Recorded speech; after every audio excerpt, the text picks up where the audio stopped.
Hello, everybody, and welcome to the very first episode of Startline Stories, a new motorsport podcast brought to you by the Speed on Screen team.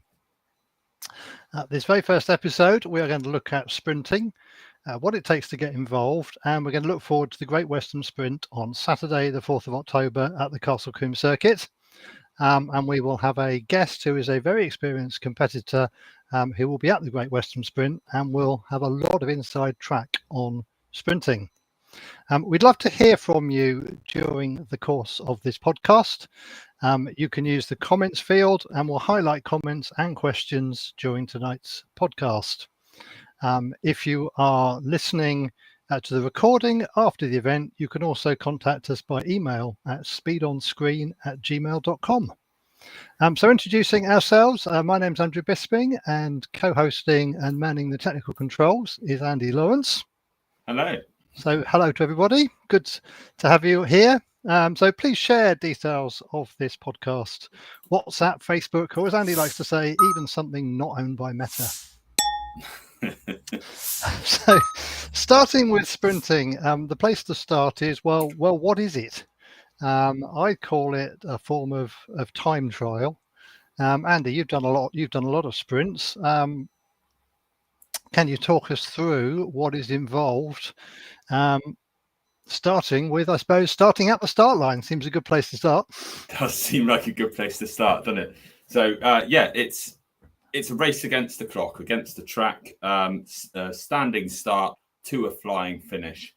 You tend to get some practice runs. A lot of events now are one practice run followed by quite often 3 timed runs. Some places run more, some run less. But the key thing is that nearly every event, your one fastest time run counts. So you have to stitch it together on one run and set the best time to win the event. Yeah, I don't know about you, but it kind of reminds me of the period when Formula One had single lap qualifying. It's all about that single lap. Can you get that perfect, error-free, absolutely to the limit lap and get that pole position time, or in this case, fastest time of the day, or do very well in your class? Do you see it that way? I'd say so, yeah. I mean, today in Formula One, it's very much the same, isn't it? You've got one chance to get it right, and that's what's important. But the difference is there's 20 cars on track, or in Q3, there's 10 cars on track, and there's a lot of traffic. And you hear afterwards talking about, oh, I got balked by this guy or that guy. What's he doing? All of the replays of that sort of stuff. Sprinting, and back in the day in Formula One, it's you alone on the track. If it goes wrong, it's your fault. Yeah. So without other competitors to balk you or anything, it sounds like your book of excuses needs to be rather more developed. Book of excuses, yeah. Well, you did write one, if I remember correctly. Do you know what? Yes, I do have a copy here. I'll find a copy later, and I'll. Okay, we'll see. You have a look afterwards and see how many pages that you can actually manage to tick off. Now, in terms of venues, we've got a variety, haven't we? Because we've got permanent venues like Castle Combe Circuit, Kerborough, all around England, Scotland, and Wales, basically, and Northern Ireland if we're doing the UK domains. And then we've got temporary venues. So old airfields can be an example. So places like Abingdon. I think the Rushmore Arena had the sprint last weekend from memory. The old Crystal Palace circuit has had some part of it with the poster over your shoulder. And even now we had the Watergate sprint down in Cornwall the other week on a section of closed road. There's quite a variety of venues. Sometimes people say, what's the difference between sprints and hill climbs? And I'm sure you can give the very simple answer. Gradient. Gradient. I thought you were saluting for a moment. No, I was going to try and salute them, but I just thought that's not going to work, is it? Gradient. No, especially that is it. On an audio podcast. Yes, that's a brilliant one. So in terms of, we'll come to Dave for his inside track later, but the fundamental skills required to compete. Speed and consistency are the things that we thought of beforehand, weren't they? And I think you've got to be outright quick, and different people have different views as to whether you achieve that immediately when you start or whether you build it through the day. And then consistency, you've got to get that consistent lap. But I would say, and I'll ask you for your view here, that the range of cars that you can do sprinting in is probably one of the most extreme in motorsport.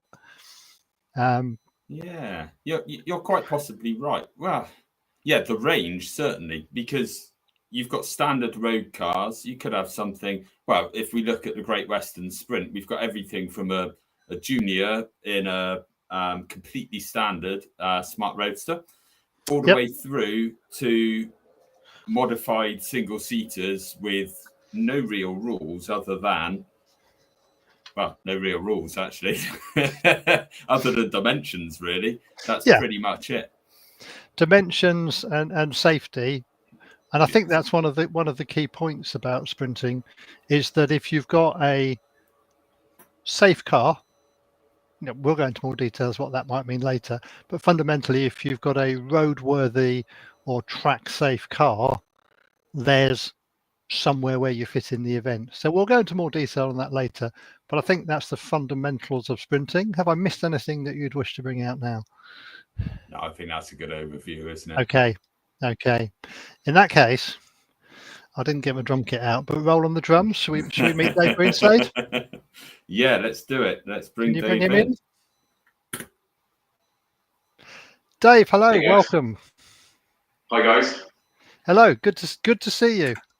Now, I think we might see an image of your car, which is a rather special Sports Libra, if you like, slightly smaller, looking a little bit like a Le Mans car. But I just want to take your mind back, because people watching and listening to the podcast might think you can only do it in an expensive car. If my memory is correct, I sat alongside you in a road car on a 12 car. I vaguely remember this sort of purple Japanese or Far Eastern estate car that you had. What was it? Do you remember? Yeah, so that was a Suzuki Baleno, which I picked up for 200 quid. But that actually isn't the cheapest car. The cheapest one has been 50 quid. 50 quid. Yeah, so which was higher, the cost of the car or the event entry fee? Yeah, it costs the car slightly, but there isn't much in it when you're talking about a 50 quid banger, really. No. And I remembered that today, and I just wanted to bring that out because it just shows the range of cars that it's possible to take part in motorsport in. We can all see various things on television, and the sport that is televised tends to be higher price stuff, but it's not all about that. So apart from remembering you in that Suzuki Baleno that clearly gives you incredibly fond memories, I actually don't know the answer to this one. So what made you start competing, and what did you start with? So I've always been interested in cars. Back in the day, I used to watch Grandstands, and my dad was really interested in cars, which was Formula One with Murray Walker and all that kind of stuff. So I've always been interested in competitive stuff. Wanted to just really get on track first of all. So it all started really from doing a couple of track days. I was at the time I had a Nissan Skyline R33 GTS. So I went to Castle Combe doing a track day. It was a bit of a greasy day. Went around Tower. It got a little bit sideways. Nothing to worry about. No danger. But when I looked out the side window, there was a guy in a Volkswagen Golf coming across the grass and inside the tower. And I honestly thought at the point I was like, brace myself, thought a massive accident. Fortunately, we didn't. So I came off the track, calmed myself down, drove home, and went looking for an alternative. So at that point, found Bristol Motor Club and just went to one of the club nights. We went from there. Right. And what did you find when you got to the club night? What sort of people were there? What could you talk about? What do you remember that you learnt on those early club nights? Just how friendly everything was. was probably like, you know, how welcoming everybody was at the time. And really, they explained to me a little bit like what you know, you explained to me like on the intro about how to kind of get into motorsport and what Bristol Motor Club was offering. So the sprinting and the hill climb down at Wiscombe Park. So yeah, I kind of thought, yeah, that sounds really, really good. So let's give it a go. And I actually did my first event at Cologne in 2002. So one of the airfield locations. Yeah, airfield locations. Brilliant venue. And I took my Skyline. I had absolutely no idea that you had your first event at Cologne. That's quite funny. Yeah, I had to say. Years later, I did my first sprint at Cologne. Oh, did you? Yeah. You two are going to make me jealous because I wasn't into competing in motorsport when Cologne was active. So I hear all these tales about what a wonderful place it was, but never actually been there myself. Oh, just getting a little bit of feedback coming through, but I think, Dave, you captured something there, didn't you? Really, that there's a wealth of information that's available to people just by talking, who've sort of almost literally been down that road before you. Can you remember any sort of golden nuggets that people came out with either then or more recently? Funnily enough, it was kind of just don't go mad at the start. Yes. And I've actually kind of said that to quite a few people over the time, because it's when you appear at an event, you're in class, you're against people who have been doing it for a long time, and then you look at the gap between yourself and the guys at the very front who are in cars, maybe slightly more Perez and stuff like that than you are at the time. Just go along, enjoy it. I think with the sprinting, everybody's so friendly, and actually it's quite social during the day. So you'll get friendly with the guys you're in the paddock with in your class, and it's just a great day out. And then and you're racing, what's not to like? Yes. And I think you're right about that start thing. I sometimes say to myself, Andrew, remember they don't give the prizes out in the morning. So you've definitely got to be in the event come the afternoon.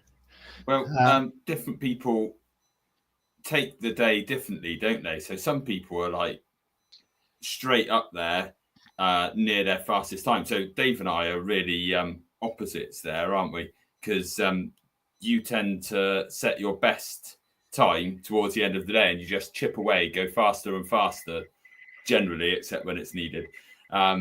Whereas what I tend to do is go straight out in the first run and set what I think is pretty much my fastest time. And then it doesn't really get much quicker during the day. And you see that in practice. Some people are really quick out the block and then some people are a lot slower. And it's interesting to see how different people take it in different directions.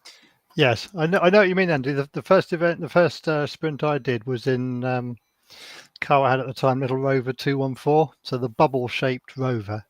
Only had 9 previous owners, and I'm sure they were all careful with it. So no surprise, it was another few £100 car.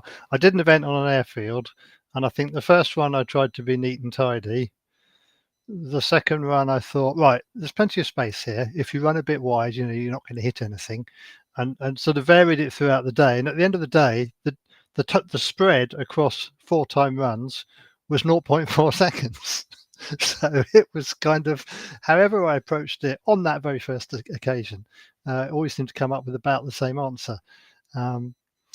Which does lead to another question, actually, if you're going to improve things. Where do you stand, Dave, Dave and Andy, on walking the track? Because at most events, there's the opportunity to walk the track before the day starts. And I know people tend to have very different approaches to that. How do you take it, Dave? Absolutely do it. So I wouldn't walk the track at somewhere like Castle Coombe because we've done so many miles there. I know the track well anyway, but I would definitely on a new venue walk the track. Yeah. So if you're there for the weekend, then like we tend to walk the track on a Friday evening. Yep. If we're staying on the venue over the weekend, I know we're talking about sprinting here, but I think it's even more important on the hills because there is so little margin on those venues that actually you gain so much just by walking and getting a feel for your breaking points and stuff like that. So I would 100% every time walk the track if it's somewhere where I want to gain a bit of knowledge. Yes. What about you, Andy? What do you do with that? I would tend to right. Yes, walking the track is definitely a way to do things better. Do I? 9 times out of 10, no. So, what about bicycle or scooter? So actually, that's exactly what I was going to say. A bike is a really good way of understanding what the track's like because you can feel bumps if it's particularly bumpy, but you can feel gradient on a bike like you can't when you're walking. Because if you start rolling away, you know it's downhill. I had absolutely no idea after 10 years going around Castle Coombe and never having walked it because, you know, I haven't. And I went round on a bicycle. Yeah, that's why I don't feel the gradient. But I went the wrong way round and I cycled down towards Tower and I was freewheeling all the way from Westway down to Tower. And I was like, this is downhill. And I got to Tower and it was really off camber. But from the spectator area, you can't see that. And when you're doing 80 miles an hour, you just don't notice. So it was fascinating for me. No, and I think I'm also in the category of walking a course, and quite possibly actually, if I turn up on a Friday and sleep in a tent or whatever, walk it on the Friday night, and then it quite often can be on the Saturday morning if it's a weekend event. I'll then walk it again because it may have rained overnight, there may have been dew, or it may even have rained and dried up. You don't know if there's any water on the track. I tend to take the view of almost you can't learn too much. You might pick up something new, something additional, even if it sinks into your subconscious. Because there was one year a few years ago where I think it was the first season after COVID. Actually, I mainly competed at Kerborough, so it was the same track, albeit in a couple of different configurations, but physically the same place, event after event. But every time I'd still go through the walking regime, and different things will suit different people. But for anybody on the podcast thinking of starting, I think, yeah, fill your brain with it. And in my head, I think it's the fact that some of that stuff sinks in subconsciously, and then you find you use it. The other one, which can of course look funny, Dave, and might certainly apply to you in the Radical because you're sat down so low. Do you ever find yourself ducking down to try and get your eyes at the same level they'll be at in the car, rather than standing up straight? Oh yeah, 100%. Yeah, it's quite surprising when you race a production car and then you go into like a Radical, just how different the view is. You're only 2 foot lower, but there's a lot of stuff which becomes blind, entries into corners and stuff like that. So yeah, we duck down and it's good because if you're looking for a breaking point, then you've got more of an accurate idea of where that breaking point might be. Whereas like when you stood up, you think, oh, okay, I can see the exit of that corner, that's absolutely fine. And it's just, you can't see it at all. Yeah, and do you adjust depending on whether you're in a right-hand drive car, a left-hand drive car, or a central driving position? I've never tried anything other than right-hand drive, so it hasn't really come as part of my prep. Okay, so I mean, this sounds, in a way, this part of the conversation sounds desperately Anaraki, but I suppose what it's doing is indirectly saying, well, these events are timed to the 100th of a second, and events can be decided by 100th of a second. I know it's a hill climb, but what it's saying is that at Wiscombe Park beat the outright record by 100th of a second this July. So it is that fine margins. So we can actually get closer than that. Can you? So this year we were at Prescott on the Sunday. We actually set the identical time. Between me and Simon, we actually set the identical time. And the only way that they could work it out was they used the other times run to actually determine who actually won between us. Oh, they didn't offer you a head-to-head race-off, sadly. Oh, I'd have had another go to determine it, but no, that's not quite how it works. But yeah, we were literally tied on time to 100th of a second, Yeah. 2 second runs. Amazing. And I guess that, I mean, again, isn't it? If you want the Formula One analogy, who's the biggest competitor for anybody on the grid? Your teammate. And in a shared car, you are teammates. So your experiences, and I know Andy, you've shared cars as well. I haven't yet on a sprint, but what's it like sharing a car? It can make it look a bit frantic, but I guess you've got two people to help run the car as well. So talk us through the pros and cons of sharing a car, if you would.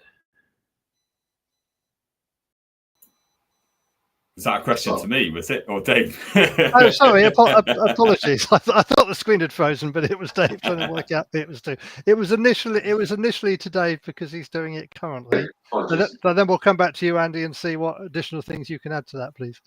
Cool. So sharing a car, double driving is absolutely brilliant. So I'm sharing with Simon with the Radical.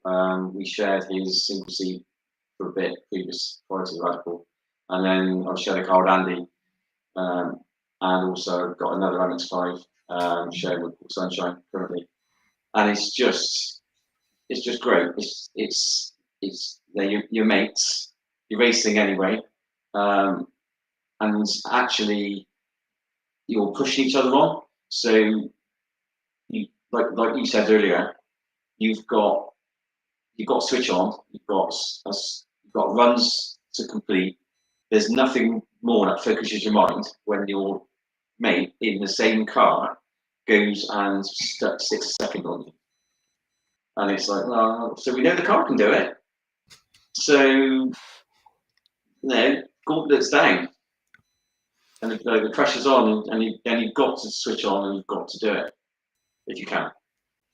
And it's that actual intensity is it's pretty incredible. Your heart rate is absolutely bouncing. I'm not surprised. Especially when you pull it off.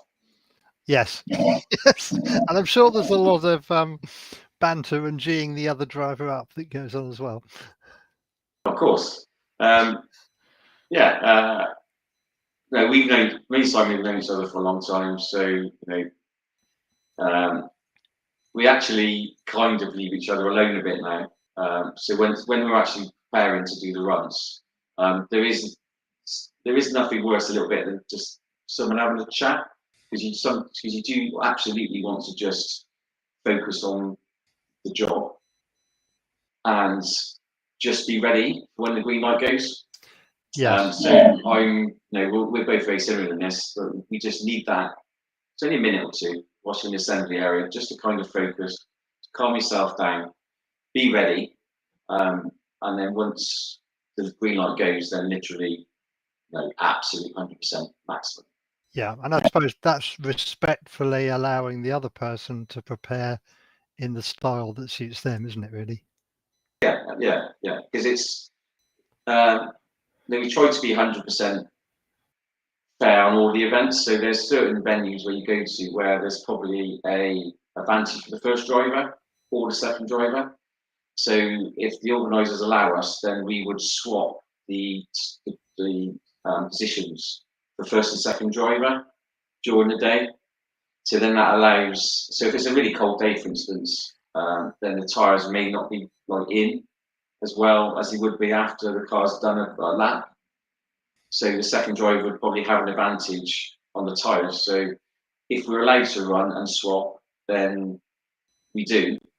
And that gives both of us the maximum opportunity for a fair day to put the best time in.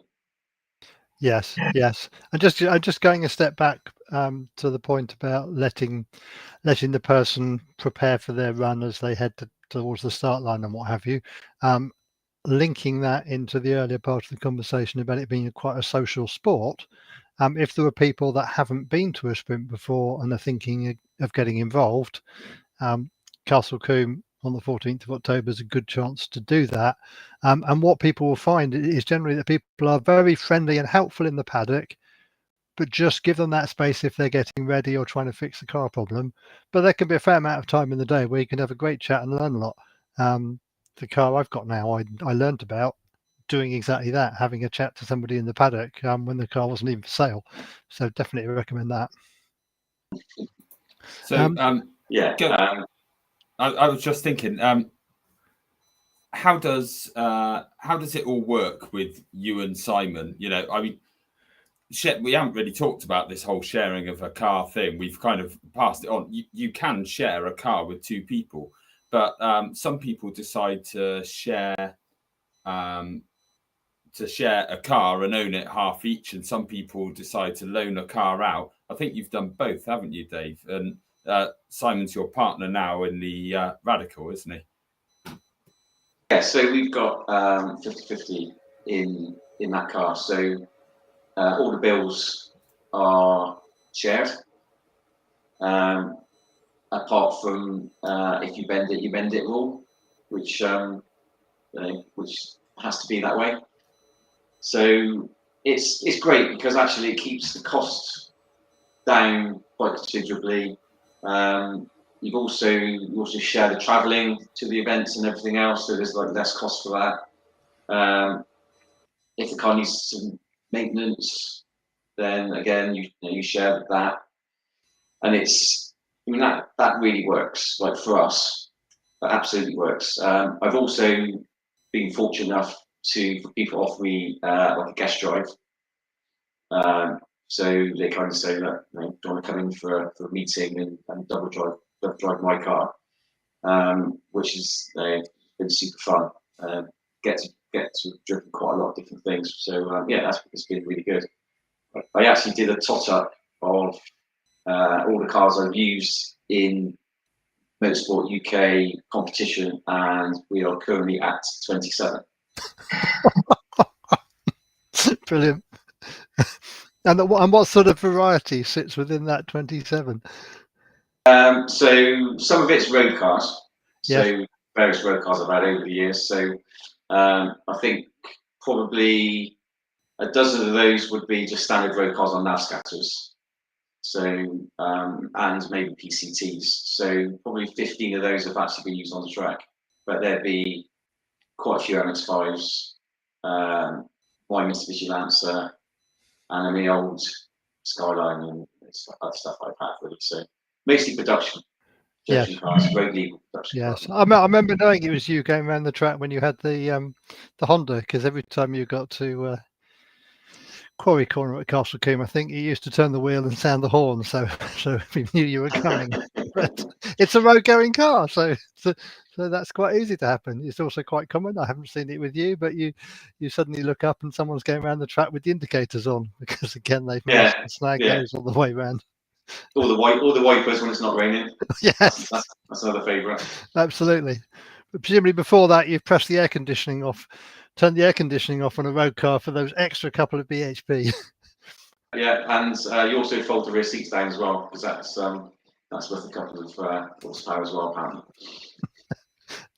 I remember spending a Christmas Eve it was the Rover actually, having taken the carpets out and chipping away the sort of what probably went on the sort of molten asphalt soundproofing, and it was 23 kilos came out of the car and cost absolutely nothing.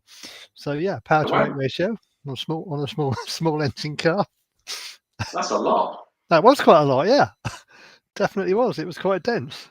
Andy, anything you'd like to add on sharing cars and the arrangements and practicalities? I've also done it a few times.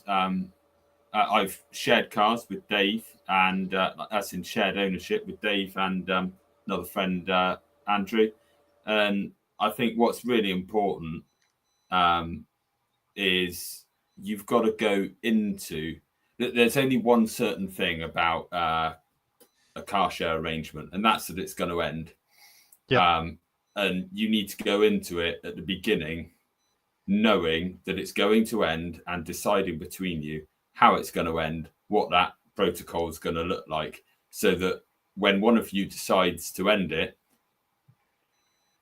that you have this conversation and it all works out well. Now, when I shared with Andrew, I didn't know him quite as well as I do now, obviously, but that was a really important thing. You know, we knew each other well. I trusted him, but not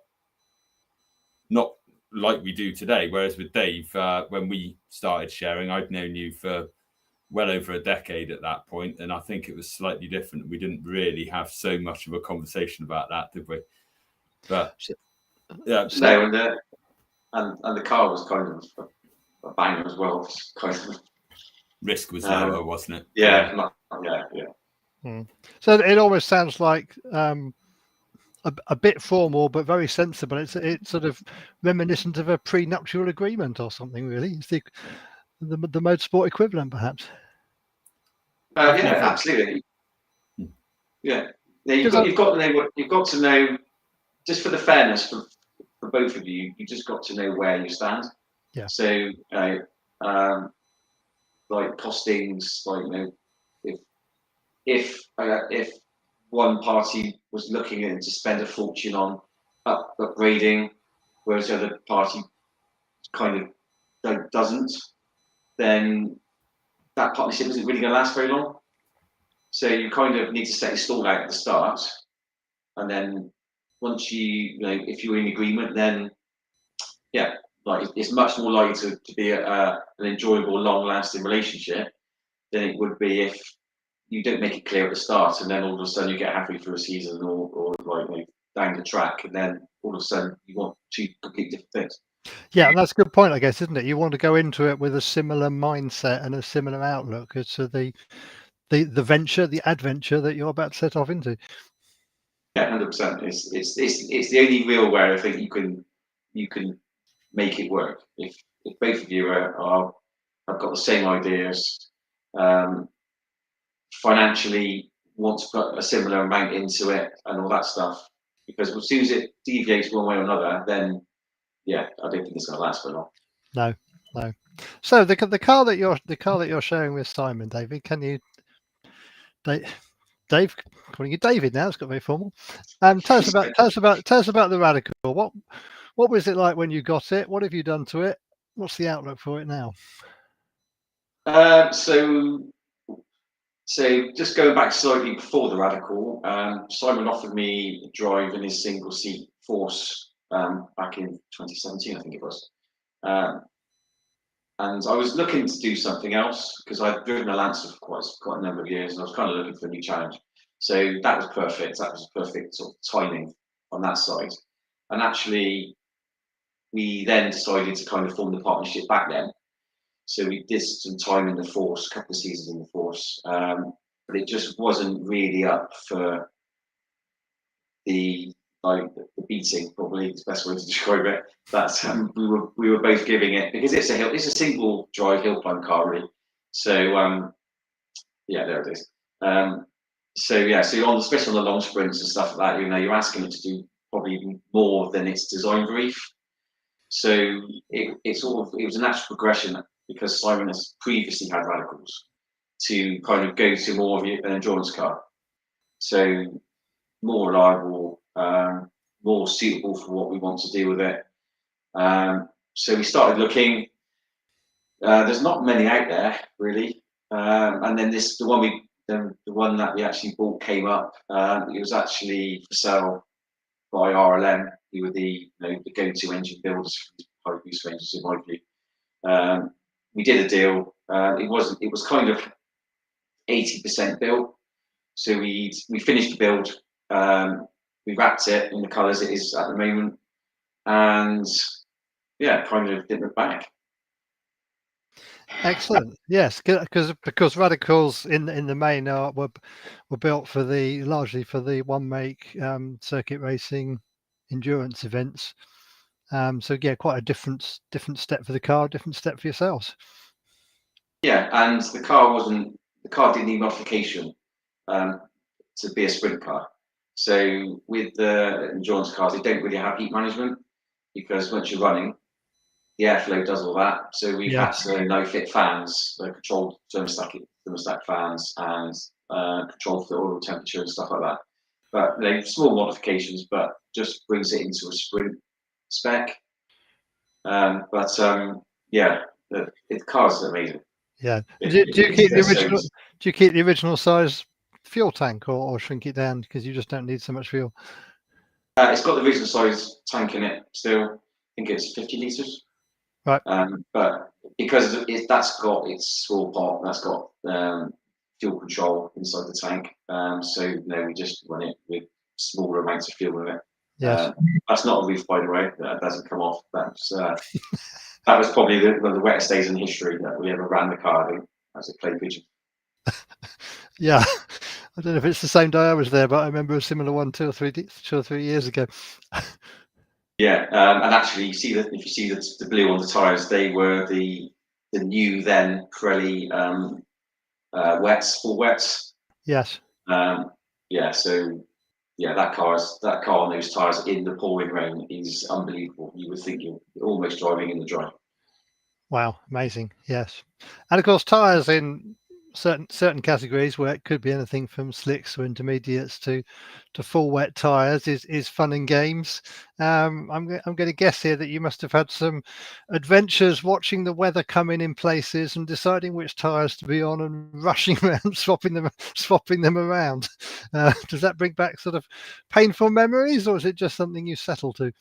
It's the joys of having that kind of car, really. I think what's worse is when you're in the assembly and it starts raining, properly raining, and you're on slicks, because that is scary. I think probably the scariest drive I've ever had is Simon's Force on slicks when we were in assembly, and it just absolutely opened. That was eye-opening. So I'm guessing your choice is go out on the tyres you're on, or return to the paddock and park it. Yeah, so sometimes you can't really, because you're kind of in the way. So you're in the queue. So if you're that kind of close to the front, there isn't really much you can do. You just keep the speed down. It's a wasted run anyway. So we try not to be on the wrong tyres if possible. Yes. We've got 3 options for tyres. We've got ultra soft, and then we've got super soft when it's really hot, and then the full wet rain stuff. So all of those have definitely got a place depending on the weather. Yes, and I think from that picture you were on a single centre nut, so at least you only got one nut to undo. Is that right? It is, but you need one of the biggest bars in the world to undo it. It's pretty tight. But you've got in the past you've told me about your calibrated elbow that means that replaces a torque wrench. Does that not do the trick? Yeah, that's for car wheel nuts. Okay. I think I've literally undone so many car wheel nuts in my lifetime. I pretty much know what 8 weeks feels like. Brilliant. Andy, did you have those adventures when you were running your car as well? Yeah, I have a video of Andrew Landau when he went out, and it was dry when he went up to queue up, and Landau notoriously has really good grip in the wet, but also it puddles and always rains. We did have one day testing, didn't we, in the ADR where it was lovely and sunny, but Andrew came down the straight. I went out and did a run, and it was fine, but it started raining more as we were swapping drivers over. And I'd been lifting going down the straights, thinking this is all a little bit too sketchy, and it's only practice. And he came down the straight absolutely flat out on slicks with standing water, and the car went sideways, and we all ran away from the bank thinking this is all going to go a little bit Pete Tong. Fortunately, it didn't. it snapped back into line. He stopped it before the chicane, and it was all good. Yeah, lift when necessary. Yes, it can be a bit sketchy. Those sort of moments of uncertainty takes my mind back to the Dick Mayo sprint at Clemow earlier in the year. I wasn't competing that day. I was marshalling up at Quarry, and Simon came out of the end of the pit lane, which is where the start line is for the sprint. Came up into Quarry Bend, going slower and slower, and then stopped because he'd heard something. So he did the sensible thing, which was to stop. Red flag came out to stop anybody else leaving.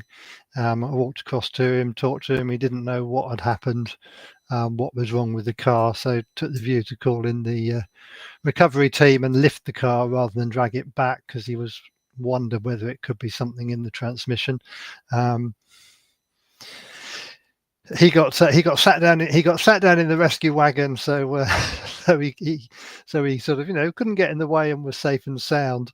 And I really felt for Simon as the lifting strap was put on the sort of it's almost like an inverted U, isn't it? The roll hoop on the Radical, and the other marshals and I were stood there saying, now what do we think? Do we think it's going to be nose heavy, tail heavy, or centrally balanced? Which was, of course, an academic question to us, but to Simon it was far more personal. But it lifted well. It got back to the paddock, and I think, Dave, that was one of those days where it might seem serious at the time, but it was something fairly simple, wasn't it? Because you fixed it in the paddock and ran later. Yeah, so what actually happens was, so we've got a chain drive. So there's a sprocket which mounts to the diff in the rear of the car, and I don't know how, it's never happened before, but one of the bolts came out, and it was then starting to rub on the carrier for the diff. So obviously Simon did the perfect thing, just stopped. It was obviously binding as well, so we didn't want to tow it back. So yeah, for its only time in its life so far, it's had a full lift on a flatbed. But yeah, we had it fixed in quarter of an hour with that. Yes, and was that because you was that your general sort of mechanical expertise or prior knowledge? Because I guess there's quite a learning curve to go through when you get a new and different car. Yeah, definitely. There's definitely growing pains with race cars, and I think the more bespoke the race car is, then you definitely experience those. Our car, because it was kind of it was just almost like a fresh build. It's been completely nut and bolt sorted. So there's certain things which you think, not quite sure about that. Make sure you lock wire the bolts and all that kind of thing. But there's it's definitely tinkering to be done all of the time, really. Even if it's just checking it. Yes. Making sure, like, no, we span and check the car before every meeting. That bolt that came out, I don't even know why that happened. But yeah, we've now got a secondary means of keeping that in there, so that won't happen again. Yes. So you've done the classic thing. If something gone wrong, you've identified the cause, you fixed it, and you've made a better solution for the long term. Yeah, and that's kind of what happens. I think that's never going to stop happening, really, to be honest. No. So you mentioned the term spanner check there. So you get the car back from an event. It's gone in the trailer. It gets unloaded. I don't know where it lives. Just talk us through, if you would, the sort of typical cycle of what you do between unloading it from the trailer at the end of one event and reloading it ahead of the next one. Hopefully nothing really, apart from just making sure the suspension's still tight. Well, basically everything is still tight. There's no leaks. It's just like kind of the basics, really, that kind of thing. Generally, the car's been pretty good. We've had a few niggles, but I think that's just kind of expected. Yes. But yeah, we just the car's capable of like 140 miles an hour, so we just need to absolutely make sure that when we're on track, everything is tip top. and because why wouldn't you? Yes. So you're actually making it sound quite simple, common sense, practical checks. Yeah, it is. It's just making sure everything's as it should be. It doesn't take us very long. We just remove the front body, remove the back body, and just check everything. Generally, don't find anything wrong. If we do, it gets fixed straight away, and then it just gets put back in the trailer, strapped in, ready to go. Yes, and before the car goes out on track ahead of the next event, it will be subject to scrutineering, which is the sort of basic safety inspection of the cars. Dave, Andy, have you had useful advice and things that scrutineers have picked up as those sort of fresh pairs of eyes in the past? Yeah. So yes, they do. I mean, those guys are really, really experienced, so they can take a look. And I think recently the thing that's come to mind is our harnesses. There's a hologram on the harnesses. And our harnesses were the wrong way around. It didn't make any difference to safety, but the regulations are all there. So that's something that we missed where we put the harnesses back in. But yeah, those guys really know what they're doing. So they are a vital cog in the event to make sure that someone hasn't missed something silly, and they keep us safe. Yes. Andy, what about your experience with scrutineers? Well, I'm an absolute muppet when it comes to spannering. You have to make sure all your wheels are on for starters. And the best person who's going to walk round my car and give it the best look over is the scrutineer. They're primarily there to ensure your safety. Some cars will do high speeds. Like sprint cars at the top end are the fastest cars at most circuits. So you've really got to pay attention on this stuff. But on the flip side, let's not forget this podcast is about accessible motorsport. At the other end of the scale, you've got standard road cars, and actually, the preparation you need to do there is pretty much what you have to do for the road. You have to service your car, make sure it's actually had some oil recently, the fluids are topped up, check it's got the right amount of air in the tyres, that the tyres aren't too old. Basic stuff like that goes a long way to safety. And then the faster you get, the more you can delve into, well, exactly what tyre pressures am I running, and how am I going to set up the dampers for this particular event, and that sort of thing. Yeah, you've reminded me actually of something that I'd forgotten, which was before I did my first sprint, which was in that little Rover 214. I remember going to an event, waiting till the scrutineer had dealt with all the cars that were in the event that day, or the team of scrutineers, I should say. And then I caught one of them and said, would you mind telling me what you'll look at when I enter an event? Which was that sort of peace of mind thing. If I haven't done it before, what's scrutineering going to be about? And the chat was really helpful. Oh, there it is. Didn't know you had that picture, Andy. And he said, well, I'll tell you what, rather than talk you through what I do, how about I do a mock scrutineering of your car now, walk around the car with you and show you exactly what I do. So of course that accelerated my learning in terms of what was necessary. And of course, a lot of it's common sense, but some of these things are only common sense once you actually know them. So again, if people are on this podcast who are thinking of starting, that's the sort of thing that you might want to think about doing. And I think that's part of that sort of, I think we've touched on it, almost that sort of community sense of what the sport's like. I know I've experienced it when I've had a car issue, and all of a sudden there's lots of people flocking round, seeing if they can help, if they got a tool that might be needed or a spare part or something like that. And I think it's I'll ask you in a minute what experiences you've had, but I think everybody wants to beat their fellow competitors, but they want everyone to have had a go. Yeah, so we've got with the MX5 challenge. Well, we've had lots of first-time competitors recently. So we as a group of individuals will absolutely do whatever it takes to make sure that those new guys are comfortable.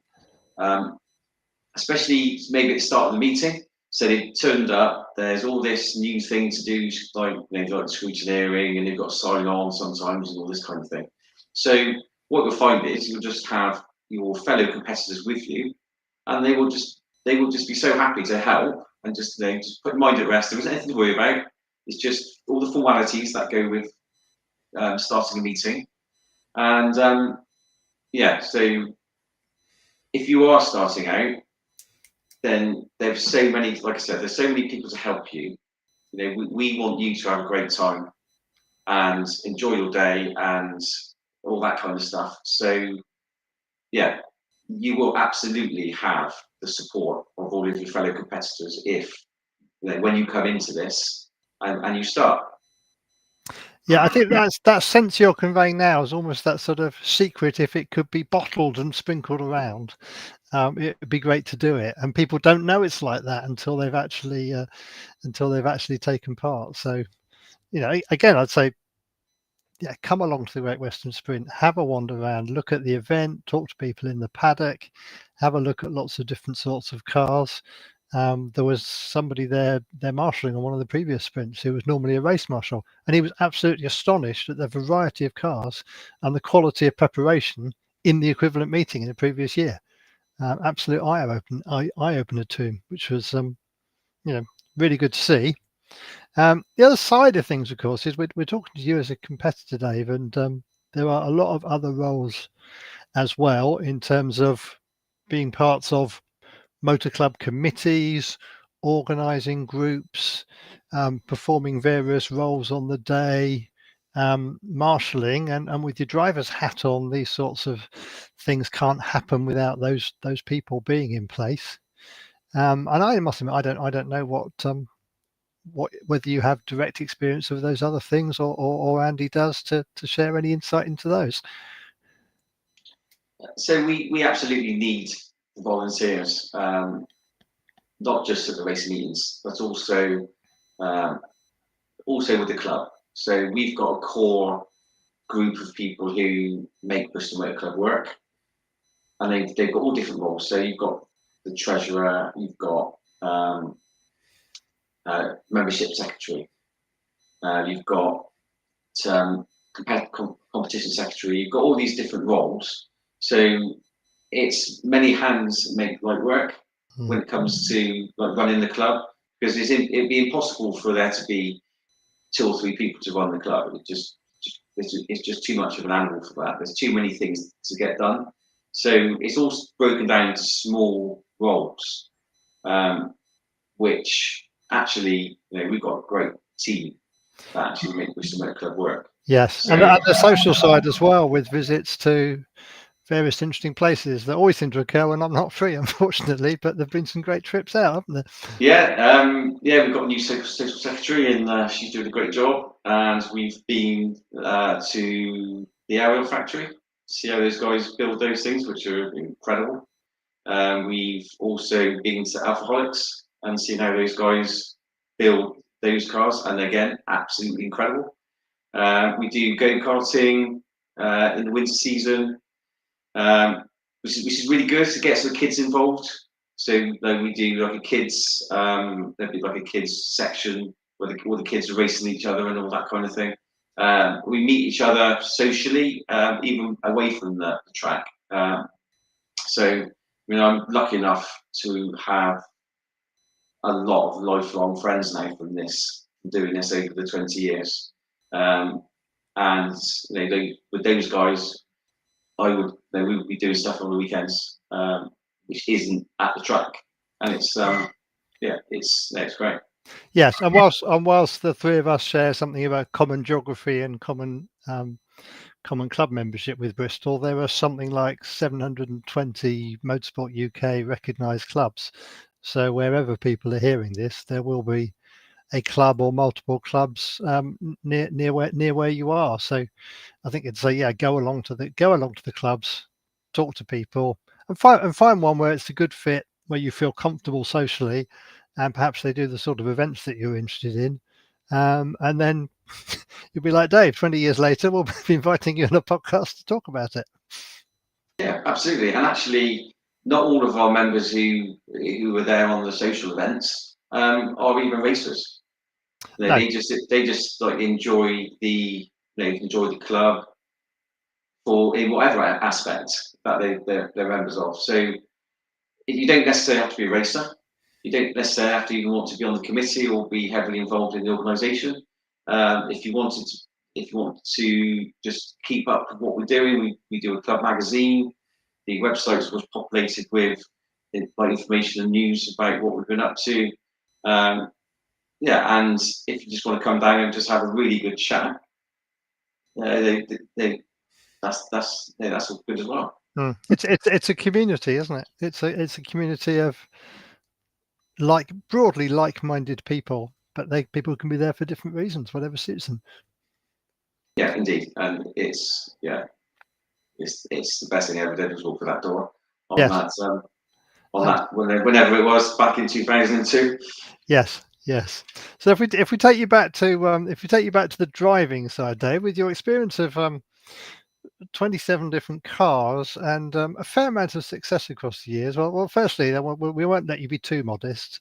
What do you class as your best achievements over this period of time? Yeah, there's been some proper highlights. Like winning the ASWMC Sprint Championship. Really proud of that one. Yep. There isn't anything I can put my finger on really, 100%, because it's just all good, if that makes sense. Yeah, in the round, almost in the round, it keeps you coming back. It keeps you loving it. It keeps you engaged. Yeah, there's been events that stand out, or there's been maybe a certain lap that stands out.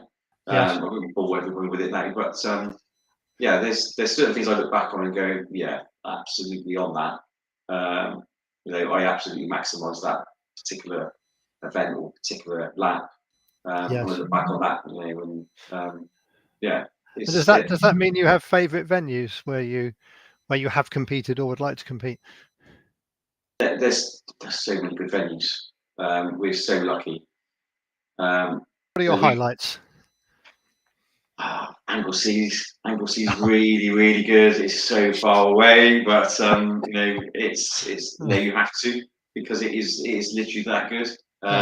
I'd have to agree with you with Anglesey. So over a fair period of years, not necessarily actually driving there, it may have been spectating or something, I'd been to every active circuit in England, Scotland and Wales, and Anglesey was the very last one that I went to. And oh my word, what a wonderful place. What a simply wonderful place.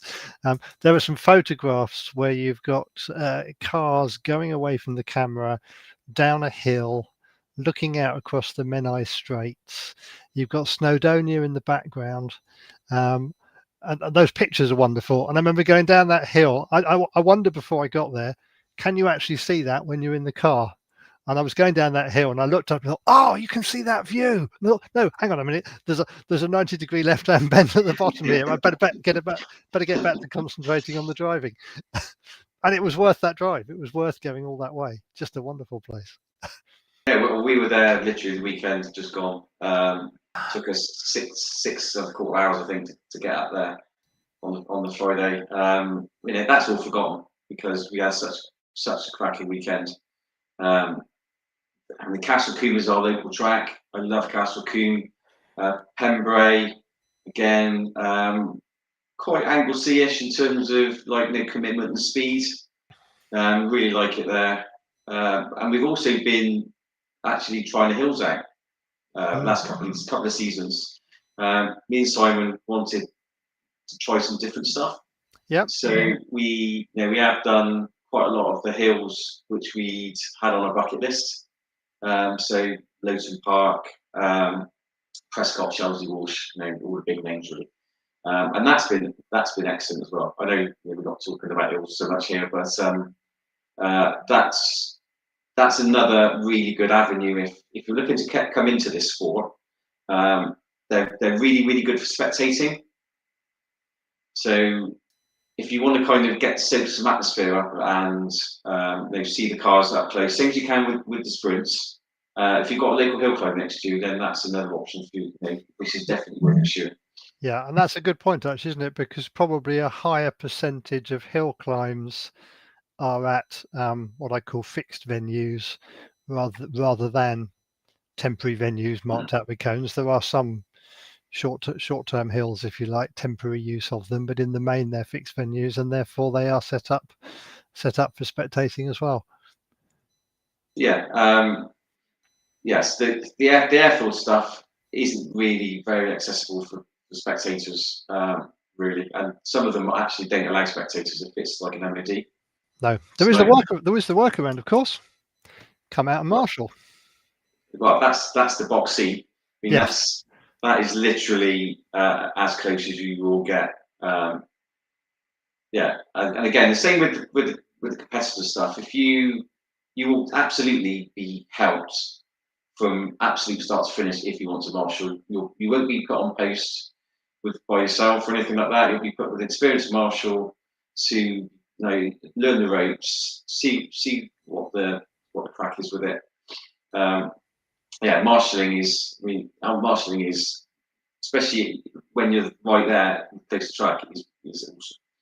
Yes, and I think it's personally, I think it's one of those things where it can be really nice to mix it up, competing sometimes, marshalling sometimes, being involved in organising teams. It's part of making that a sort of rounded experience and understanding the sport as a whole. I remember post COVID, the first event back, I thought, do you know what? I'm actually going to go and marshal. I think I ended up in the paddock on the approach to the start line or something. And it was just nice to see people again almost, because the sport tends to be a social one. So with your championship winning experience, what would you say, Dave, makes a fast sprint driver?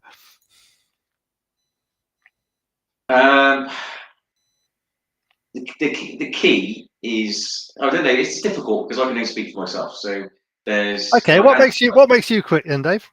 Well, like Andy was saying, some people have got you've got different approaches. So you've got go out and absolutely go maximum from the get go, and then that sets your stall out to do that all day. Or I'm definitely more as the build it, and especially in the morning, would be to kind of just get my eye in, suss up track conditions, get all of my braking points kind of set. So when we actually go into the time runs, then I'm kind of settled. Yes. But if to be quick, it's like you said earlier on, it is effectively maximum qualifying every time you go out. So you've got to be able to switch it on straight away. Yes. Which isn't necessarily that easy. If the conditions are different all day, then it's even more difficult because it gets wet or dries out and that kind of stuff. You've just got to have absolutely intense focus to be able to be in the car at that moment. I can guarantee you will not think about anything else in the period when you get in the car to when you step back out of it again. No. It is absolutely all encompassing. There's no headspace for that, is there? We'll get Andy back in a minute and see if anyone's popped any questions in the comments field for you, because it's a great chance to ask you questions while you're here. But I remember, I think it was one of the first times I saw you compete. It was actually in an auto solo, not a sprint. And you were, I suspect you'd have been in your Mitsubishi quite possibly, and the auto solos will come up in a future podcast, but you do get to within an individual event, you both marshal and compete. And I remember seeing this chap come past, and the course is set out with cones, and I thought, wow, if that chap was close to that cone, he was lucky. He only just missed it. And then it was another run, and the car came past again, and it was, wow, he's just missed it again. And I think by about the third time it came around, and it was you driving it, I learned afterwards, you think, he's only just missed it again. And my brain suddenly twigged, this isn't good fortune. This is practice, precision, consistency. And of course, you were well up the leaderboard. So, and I guess some of that, did you feel that a sprint course isn't going to be as tight and twisty, but do you feel that you're those margins of a few inches or a few centimeters, ideally? Well, that's the game. If you string together a perfect lap with your perfect corner speed, perfect positioning, they either use the curbs or not use the curbs depending on what they are. Because there's certain places we go to, we just won't use the curbs because they're just too big. Because our car just doesn't ride the curbs very well, obviously with it being so low. I think the same thing with sprinting and the same thing with auto solo is you absolutely have to be on point all of the time, on every corner, every braking, your throttle application, everything. If you want to be fast, it doesn't matter if it's auto solo actually or sprint. If you're on point from the get-go, from literally from the second you launch it to time that you cross the line, then no, you'll be fast. Well, I know you're going to cover auto solo, in another podcast, but for the youngsters, definitely, the auto solo is absolutely the place to start because they can start at 14. You'll gain the car control. We've got some youngsters, or club members, kids, are actually doing this now. Yes. Starting last year, and you can see the progression straight away, and that's what's going to make them really good sprinters later on, definitely. Yes. It was interesting actually. I was at an event a while ago. It was a promotion. It was a motorsport promotional event, and one of the Colin Turkington was there, British Touring Car Championship winner. It was actually a season he won it, and there was a demonstration auto solo type thing going on, and he said, "Oh, this reminds me of driving a car around my mum and dad's concrete plant. I think they must have had a business in concrete of some sort, but doing that sort of driving was what got him started and made him a champion touring car driver." And look where he is. I mean, he's absolutely top of his game. Exactly. Which does give rise to an interesting question, though. The seat time in sprints is obviously relatively low. Do you take advantage of some of these tracks and go testing separately away from there, or is your seat time fundamentally on event? So on event. Right. So the only time we would go testing would be if we've had an engine refresh or there's been an issue with the car that we need to put some miles on it. Obviously, we can't drive on the road. We can't drive on the road. So we would go to Landau, for instance, and we just do some testing. But it wouldn't. I'm not particularly interested myself in doing track days. It is good to do a track day, I suppose, before sprint to kind of get you familiarised with the track. If that's what you want to do, it's certainly a good way to kind of get more seat time and practice. But I don't do track days. It's just not something I do. Yeah, interesting. Thank you. We've got one last question for you from me, which will close it. But before we go there, Andy, do we have comments and questions coming in for Dave, please?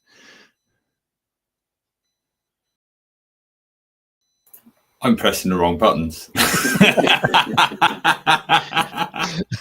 the button I was looking for. I thought you were going to make. Let's rewind. The comments. Comments? Do we have comments? Let's make some room for them. That's a good idea, Andy.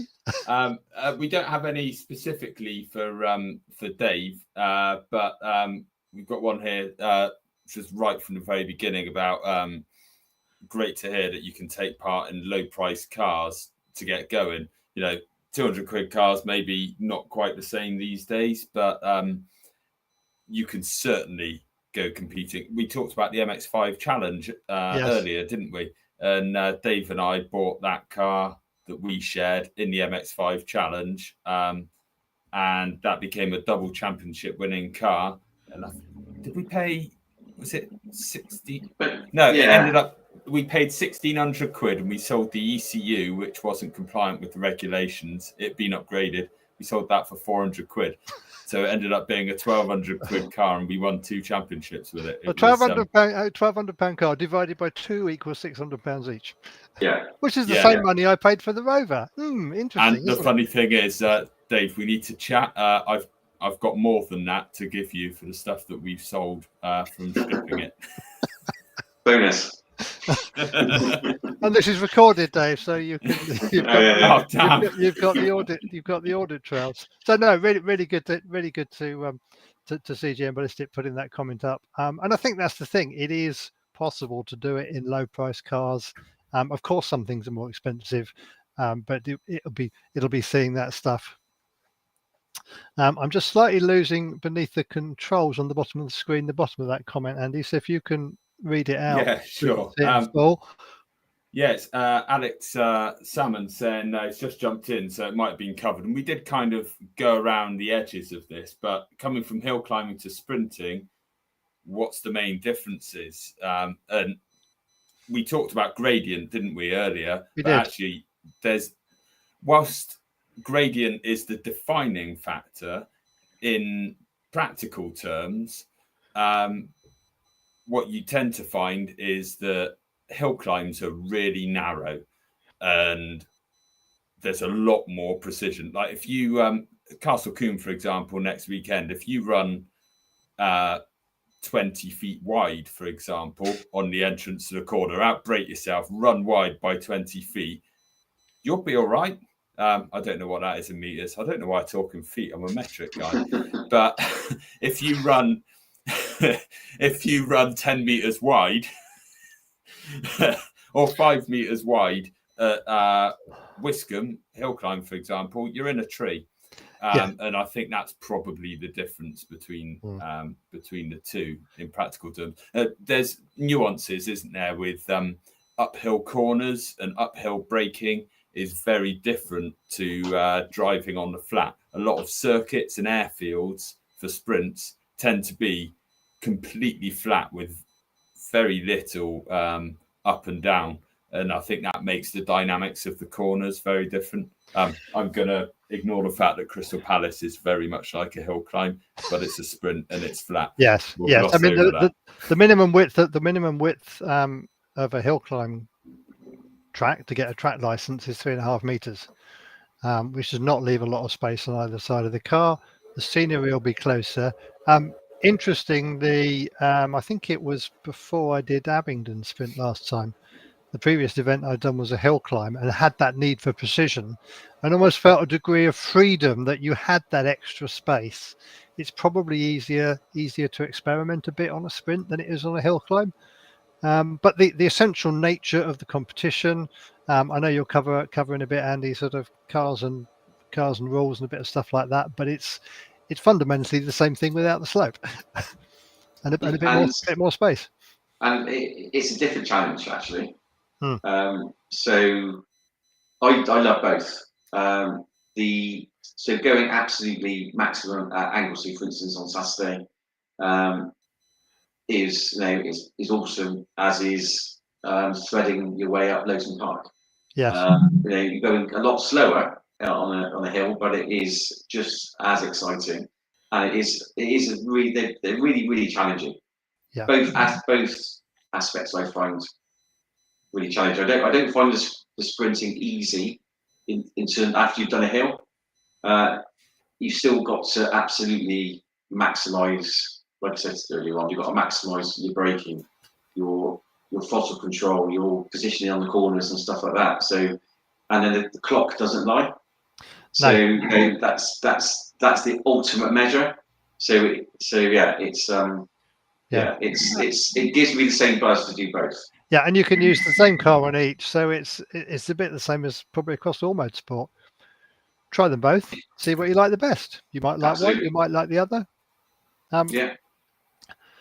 Do the best. So MX-5s have piqued an interest now. Andy, you're as a former coordinator of the MX-5 Challenge, this looks like a question for you. It does, actually. Interesting note. It's 9 years today since we decided. It's not interesting at all. Why did I start with that? It's 9 years today since we started the MX5 Challenge, which literally nobody will care about. But it is. And they may care about the fact it still exists. Yeah, it's still successful, it's still popular. It's massively popular because it focused on really important stuff, which is keeping costs low and keeping that competition high whilst maintaining a friendly atmosphere in the paddock. Yes. But in answer to that question of needing a roll bar, you can run a completely standard road car in sprints and hill climbs. It's the same regulations for both. All you need is that timing strut and a few minor little things, labels on the off switch, that sort of thing. So yes, you can run it without a roll bar. However, would you do so personally? I haven't. No. You've only got one that's head. My choice. Yes. And actually, we did have someone go off at the fastest part of the season a few years ago in a completely standard car. They didn't they didn't want a roll bar afterwards. That wouldn't have made a huge amount of difference, but belts would have made them a bit less sore, I think. Yeah. And I think that's the thing with the sport. We'll come on to it in a bit, won't we? But I think there are certain minimum standards you have to comply with, and then there are things that people will choose to do to make themselves feel physically more secure in the car and safer. Yeah, absolutely. I mean, we tend to follow the whole. All the competition cars I've had, I've gone with harnesses and seats and a roll bar because why not? I don't tend to compete in a daily driver. Although actually I did daily the MX5 quite a lot, but it was a nice car to drive, and so if it was sunny, I'd be like, I'll just take that out on the road, shall I? Yeah. So Alex's question: are the top speeds in sprints much higher than hill climbs? Given that his Westie is geared for 125 miles an hour, I think it will depend on the course, but the average sprint course will have a higher top speed than the average hill climb. I think that would be a fair summary. Probably, yeah. Although there's a load of sprint events that are still quite slow. Kerbera, top speed there isn't going to be very high, and actually is going to be roughly similar to a hill climb. Crystal Palace, again, very much a similar thing. Clay Pigeon, which is where the MX5 Challenge started 9 years ago. Segue. We're going to segue into karting next because it's a kart track. No, we're not. We're not. Okay. We're going to stick with cars. And that again, like top speed in a sports racer there, I think was about 75. So it really absolutely depends on the venue. Castle Combe, they're doing 170 in the top class, which is definitely faster than even Shelsley, where they're I think they're heading around 160-ish over the finish line now at Shelsley, which is Shelsley or Gurston Down would have particularly high speed. So that is a generalised answer. But the other thing, of course, you can do is actually go on the likes of TSL Timing or the other timing providers, look up some venues, look up some results. Google and other search engines will take you there, and you can have a look and see what the time for a representative car of yours is like, Alex, and just get some idea of it from there. And you'll also find, I think, particularly on the HSA Hill Climb and Sprint Association website, there are quite a few track guides. So again, you can get helpful information there. So if you're geared for 120, then there are going to be a few venues where you are going to run out of engine, really run out of gearing, because like Anglesey, Pembrey, at the Combe, like next weekend, I think you'll probably run out of puff with a gear in 120. Depends how much power you've got though, doesn't it? If that's a bike engine, then if it's a standard bike engine in a Westie, then actually that's probably going to be certainly at the Dip Mayo, where it's only 3/4 of a lap, that's going to be fine. But if you're going up Avon Rise, you're going to be somewhere near the limiter, I'd have thought, on a flyer. But then if it's a 300 horsepower Duratec, it's going to be a different kettle of fish, isn't it? Yeah. It is. Great to hear, Alex, that the Jersey MX-5 is so popular, with about 20 of them competing on the island. Absolutely fantastic to hear. Yeah. They're we've quite often, as the MX-5 Challenge, been the largest class at events, and that's been a common factor all the way through. I suppose that's built up over 9 years. 250 horsepower from a Vauxhall. You're going to need more than 125 mile an hour if you come to Clemow, Alex. Let's just put that out there. Yeah. That's not going to even touch the size, is it? Really? To give you an idea of ridiculous. To give you an idea of Goodwood, we went to Goodwood in April, and my average speed was just shy of 103. Your average speed? My average speed on standing start sprint was just including through the chicane. Yeah. So you need to just gear your car accordingly, really, because some of this stuff is proper quick. Yes. Anything more on the comments, Andy? Bully Bay just Alex. We are having a full-on conversation with Alex at the moment. Bully Bay. I've not been there actually. I've been to Guernsey. I went to the British Hill Climb Championship round in Guernsey. Watched the runoff. It was 2010. It was a good runoff, but Martin Groves had a bit of a bump at the end, and then hopped in a car and I went and saw the car that I eventually bought. It was quite a nice day, but I haven't been to Jersey. Another story no one cares about. Exactly. I've been up Bully Bay in a 1.25 litre hire car Fiesta some years ago. Z-Tech engine, yeah. Whatever the thing was with the Yamaha head, I think. Yeah. Yep. Can we give Dave his final question, or do you have anything more you wish to pitch in, please, Andy? I think we go for a final question. Okay, so the final question, Dave, it's a bit of a sort of a hypothetical question, sadly, but you've got one day, one car of your choice, and one place to drive it. What are you going to pick for that special day in your selected car at your selected venue? I think find this too difficult. So I'll be at Spa. Yes. And I'll be in a Zonda. Spa in a Zonda. Ooh. Had I thought about that more, I would have guessed that. Yeah, Zonda, definitely. So if anyone has got a spare Zonda, they want to let me have a go in, then yeah. Then that's where you'd like it delivered. That's where you'd like it delivered to, is it? Yeah, I can ride and drive. I can live with that. Yeah, brilliant. Well, thank you, Dave, so much for the information you shared, the entertainment, the experience that you've had. We wish you well at the Great Western Sprint. Obviously, stay on the call if you stay on the podcast if you wish to add anything more in. But we thank you very much for your contributions. Thank you. Thanks, guys. Good to speak to you. Thanks.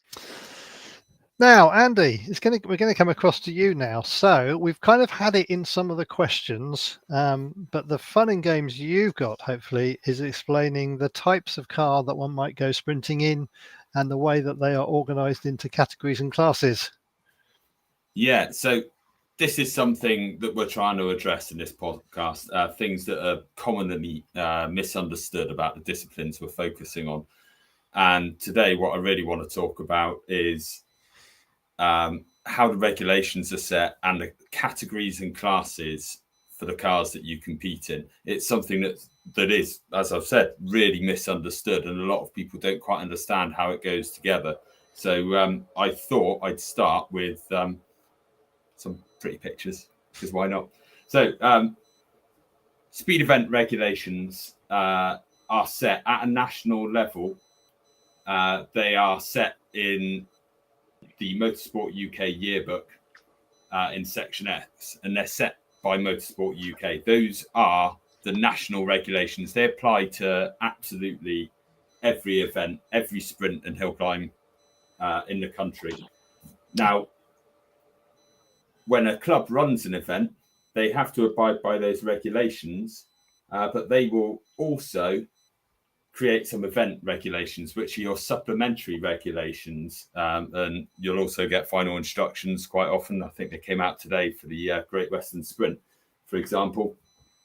And those regulations also apply on top of those regulations on the yearbook. Now, if you're competing in a championship, which is organised by a club, they're all organised by a club somewhere, then you also have the championship regulations that will apply to you during competition. So you've got to put all three sets of regulations together to understand exactly what classes are set. Now, the event organising club will choose the classes, and those classes are completely up to that organising club. Quite often, they'll follow the classes that are set by the championship organisers. And so you'll find in the Southwest region, for example, I know this is very Southwest focused, but we are in the Southwest, even though people listening might not be. In the Southwest, there are a set number of classes in the Southwest Championship, and those tend to get used by every single event in the Southwest. When you're south of the M4 and when you're west of Bristol, that's what you get. Now, cars are all set into categories. Every car falls into a category that's set in section S of the yearbook. Now, the first category, and I suppose it's important to explain what the categories do, but they apply a level of safety equipment that's necessary to compete at that level. So they are rough categories of performance, effectively. So right at the very bottom rung of the ladder, you've got standard cars. Now, what's important about those is they are completely standard road cars. They're taxed and insured. They run on list 1A tyres. And the only things you're allowed to modify, I know I just said completely standard, but you are allowed to fit safety gear. So you can fit a roll cage, you can fit seats, and you can fit harnesses, which answers some of the questions that were asked earlier on. The car's got to be less than 2 litre. It's got to be post 2000. I really 2000. should have looked this up. Thank Andy. you. Yep. 2000. Yeah. So post 2000 car. You're also allowed to change brake friction material. I glossed over list 1A there, but Motorsport UK in the yearbook also specify tyre lists, which are compiled with the help of the tyre manufacturers to kind of categorize tyres into their grippiness. And list 1A is effectively what you'll find on any road car on the road, but it doesn't include those track day special tyres. Yeah. So I've got some examples there of cars that could fit into your standard category, although I haven't thought about it, that Clio in the top right doesn't necessarily look like it is standard, but it could be if it was standard. And you have one, didn't you, Andrew? I did. I still have it actually. It became a championship winning car. The interesting thing is, you might think that the standard car class is going to be at the back of the field. Actually, on some events across this complete spectrum of cars, on a good day, you could get a standard car in the top third of overall finishers. The appeal for me of a standard car class is it didn't turn into a sort of technology war in terms of engine upgrades, suspension upgrades, trick tires. A Clio 200 was, a fairly nippy hot hatch of its era. But there are so many cars available that meet those specifications that you've given that it's a great place to get started. You'll find the cars fairly easy. You'll find competitors. So a strong suggestion of a good place to start. And if if you're listening on the audio podcast later on, then this is going to mean nothing to you, but then you should be watching on YouTube live, like those people that are listening now are. But on screen, there's pictures there of some examples, and there's a smart roadster in the middle, and that's being driven by an under 17 driver. So standard is where your under 17 drivers, or rather your 14 to 16-year-old drivers will fit, and they're limited to 1400cc, although that might change for next year. Watch this space. But that car pictured is actually competing at the Great Western Sprint next weekend, but with a different driver. Yeah. The other thing, just to add, Andy, with your under 2 litres, is that is for normally aspirated cars. It's entirely normal in motorsport that forced induction cars have a multiplier. So you take the actual engine size, multiply it by a figure. Whilst for most cars, the most common multiplier is 1.4. So a 1 litre car would become a 1.4 litre car. For standard car class, the multiplier is actually 1.7. So you are more likely, you can use some of the very much smaller engine turbo cars, but you're probably more likely to end up with a normally aspirated car in practice.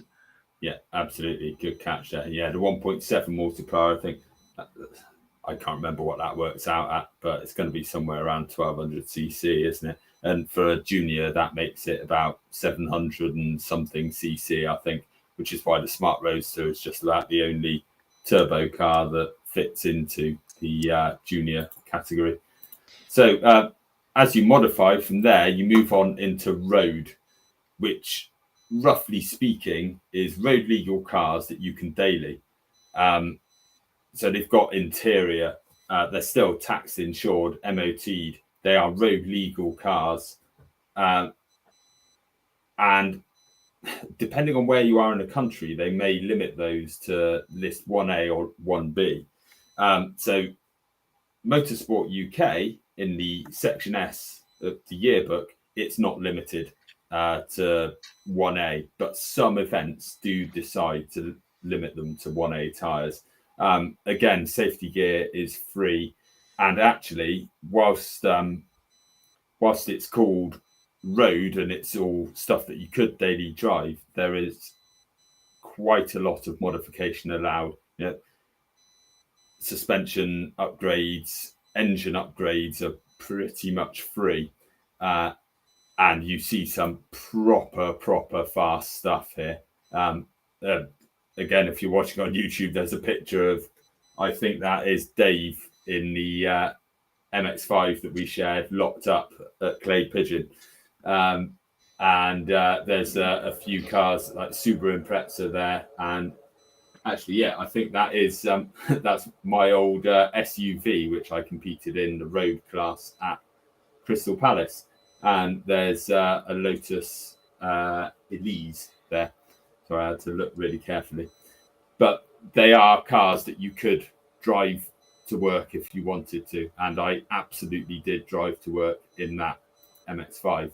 So moving up from there, you move into the modified category. Now, these are effectively touring cars. We're talking stripped out interiors, perspex windows, all that sort of stuff. But the limitation here is that you've got to keep the engine that you originally had in there. So there's no engine swaps allowed. But the safety gear also goes up. So you end up with a roll cage is mandatory, although you can get away with a half cage if it's under 2 litre. You need seats, harnesses. You also have to wear gloves at this point. We didn't talk about personal safety equipment up to this point, but in road, you only need a basic race suit and a helmet. And that has to be a Motorsport UK listed helmet. That's there's a few that can, but basically look for an FIA label. You fundamentally want a car helmet. Motorcycle helmets do not transfer to meet the car requirements. Absolutely, yeah. So what you'll find is that there's a lot of cars that are heavily modified here. They can run on slick tyres, not just normal road tyres.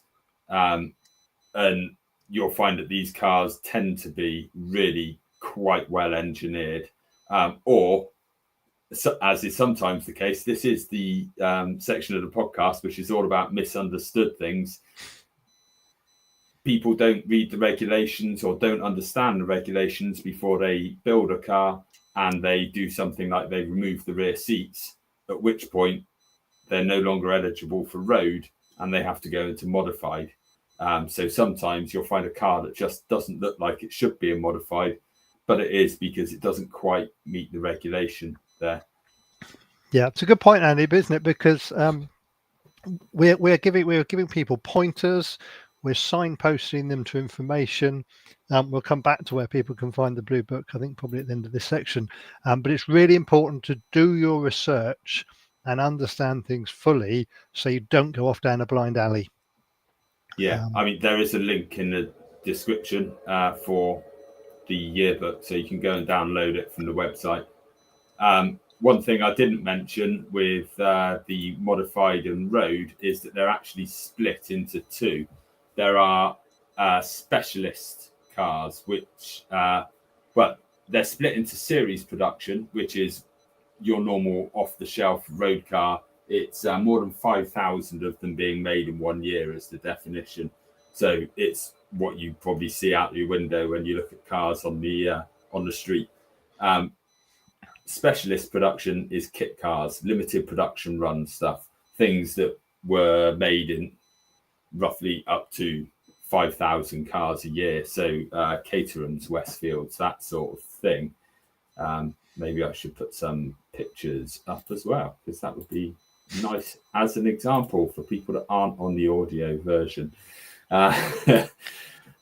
So moving on from the specialist split there, you've got Sports Libre after modified. If your car doesn't fit into anything else, it goes into Sports Libre. That's anything goes.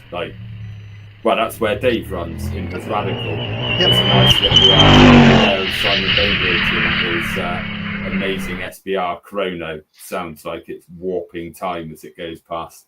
4.3 litres of turbocharged power will be at Castle Combe. It's an astonishing machine. It will be at Castle Combe. Brilliant segue. Yeah. Yeah, it's an amazing car. It's a carbon tub Audi RS6 running gear. It's amazing. Bonkers car with roof. Yeah, pretty much. But then you also find, because anything goes, and you'll remember I spoke about no engine swaps being allowed in modified. If you swap your engine, you're going to find yourself in Sports Libre. So we've talked about some of the fastest tin tops in the country being in Sports Libre, and some of them without a roof, Dave and his Radical.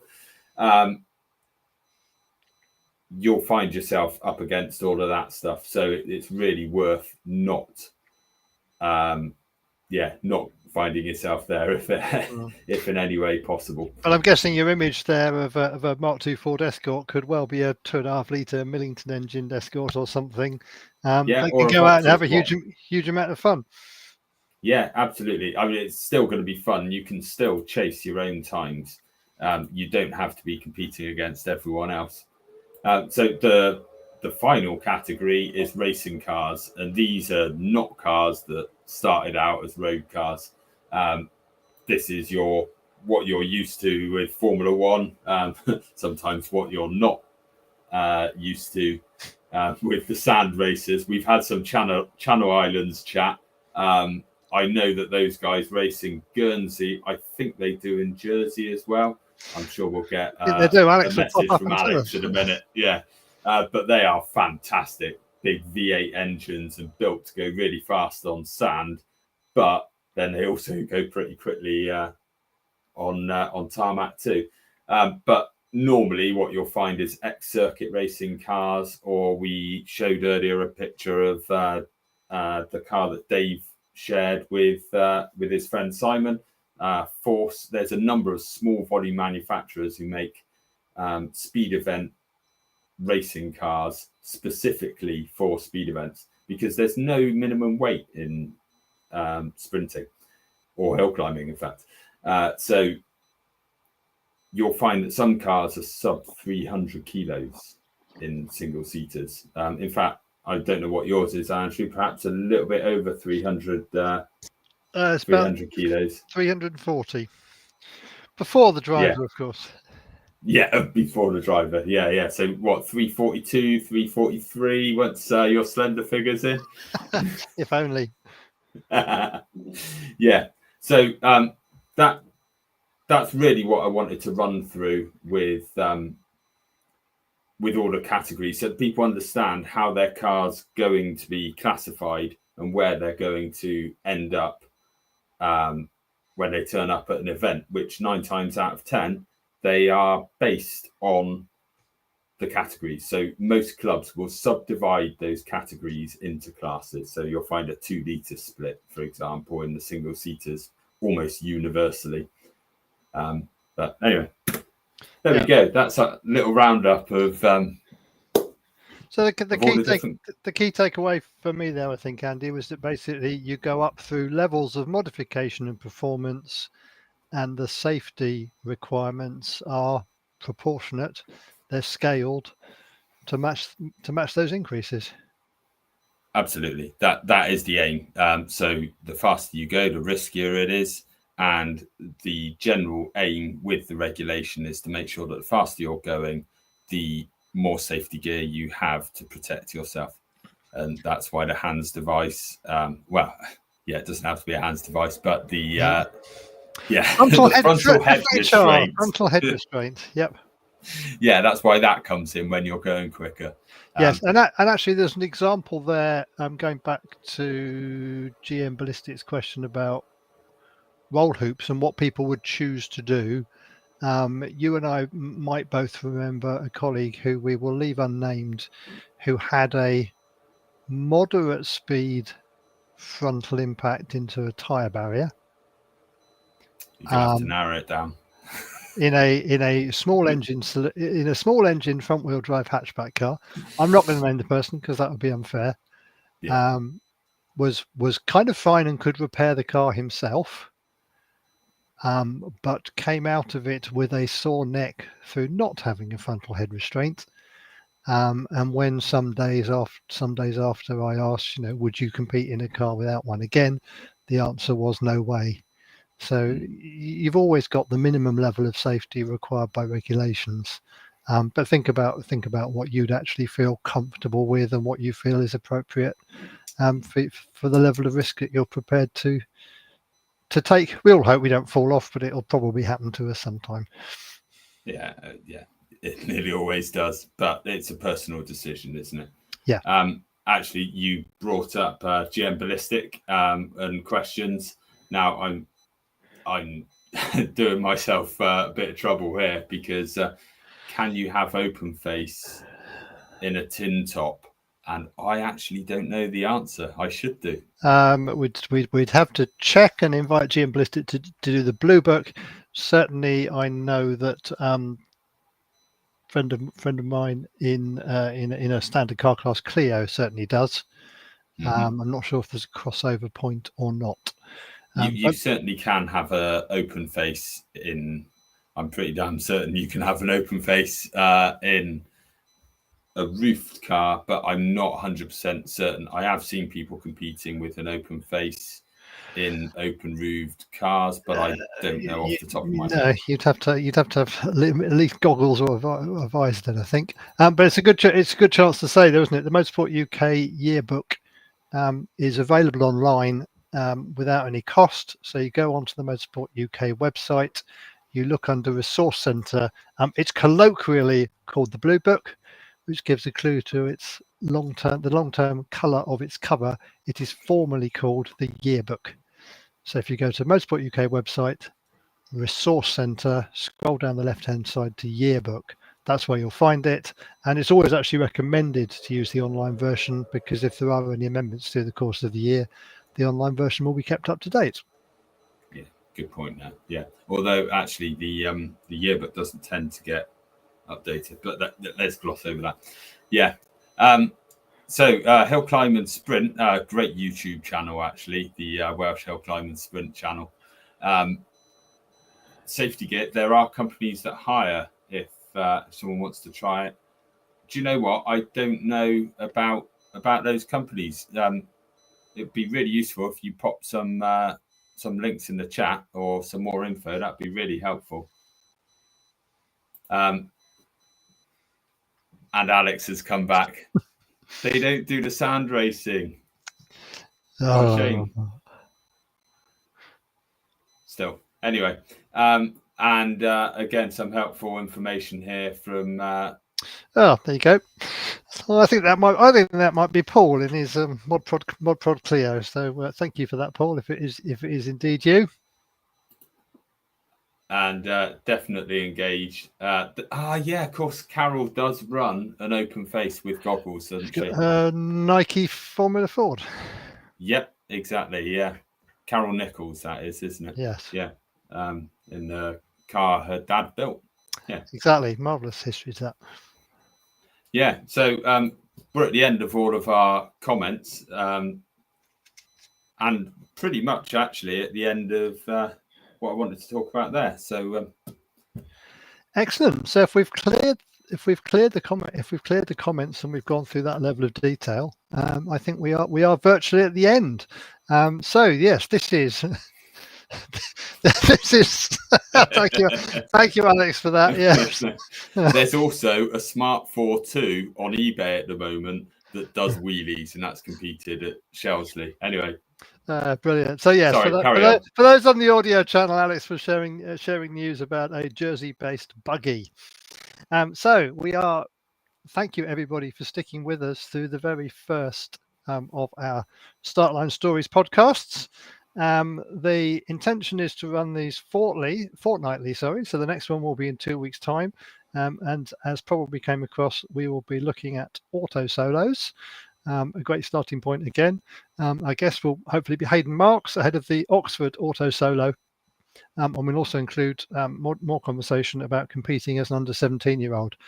So this fantastic opportunity that motorsport gives where you can actually compete before you can drive on the road.